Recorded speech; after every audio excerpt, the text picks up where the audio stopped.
اللہ روزے میں دیکھنا چاہتا ہے کہ میرا بندہ میرے کہنے پہ جو چیزیں حلال ہیں ان کو بھی چھوڑتا ہے کہ نہیں چھوڑتا. تو جب اس نے ان کو چھوڑ دیا تو پھر حرام کیوں نہیں چھوڑے گا؟ اور جس نے روزے میں حرام بھی نہیں چھوڑا، غیبت بھی نہیں چھوڑی، جھوٹ بھی نہیں چھوڑا، لوگوں کو اذیت دینا بھی نہیں چھوڑا، تلخ رویے بھی ترک نہیں کیے، گالی گلوچ سب و شتم کا مزاج بھی ترک نہیں کیا، لوگوں سے رشوت لینا اور لوگوں کو اذیت دینا بھی ترک نہیں کیا، تو پھر وہ بھوک کاٹ رہا ہے. وہ اللہ کے حکم کی تعمیل نہیں کر رہا ہے، وہ تو کہہ رہا ہے کہ میں تمہارا امتحان لینا چاہتا ہوں، تم حلال بھی چھوڑو گے اور یہ حرام بھی چھوڑنے کے لیے تیار نہیں ہے. تو پھر وہ روزہ ہی نہیں. ہم ہر سال مشق کرتے ہیں، ماہ سیام گزر جاتا ہے، پھر جہاں کھڑے ہوتے ہیں وہیں کھڑے ہوتے ہیں، جبکہ روزہ تو 1 مہینے کی ٹریننگ ہے.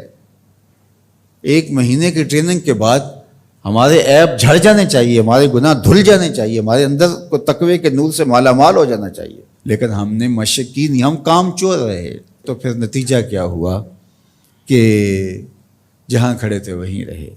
تو روزے کا مقصد اتقاء کو پیدا کرنا ہے، اور ہر وہ کام جو اللہ کی ناراضگی کا ذریعہ ہے اس کو ترک کرنے کا نام تقویٰ ہے.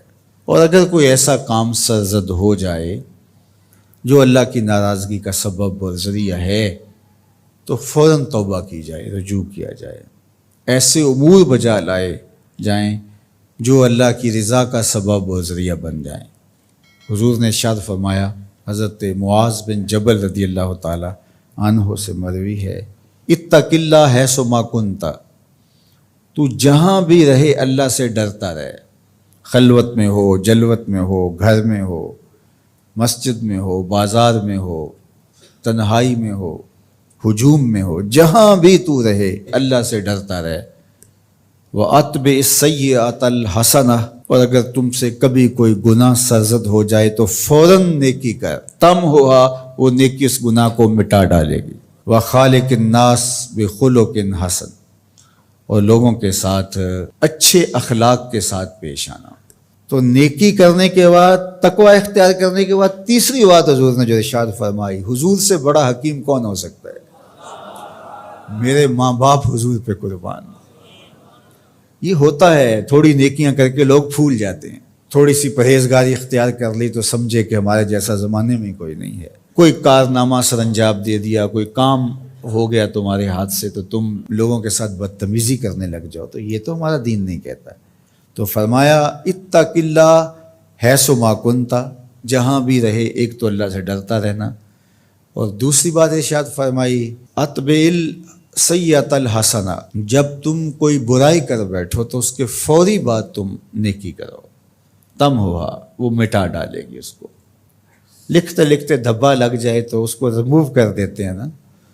زندگی میں چلتے چلتے گناہ سرزد ہو جائے تو نیکی سے اس کو ریموو کر دو، تم ہوا مٹا ڈالے گی اس کو. اور پھر تیسری بات فرمائی وَخَالِقِ النَّاسِ بِخُلُقٍ حَسَنٍ، لوگوں سے رویہ اچھا رکھنا، لوگوں کے ساتھ حسن سلوک سے پیش آنا، بدتمیزی کی زندگی نہ گزارنا. قیامت کے دن جب اعمال تولے جائیں گے، سب سے زیادہ وزن جس عمل کا ہوگا وہ حسن خلق ہے، جو پلڑے کو جھکا دے گا.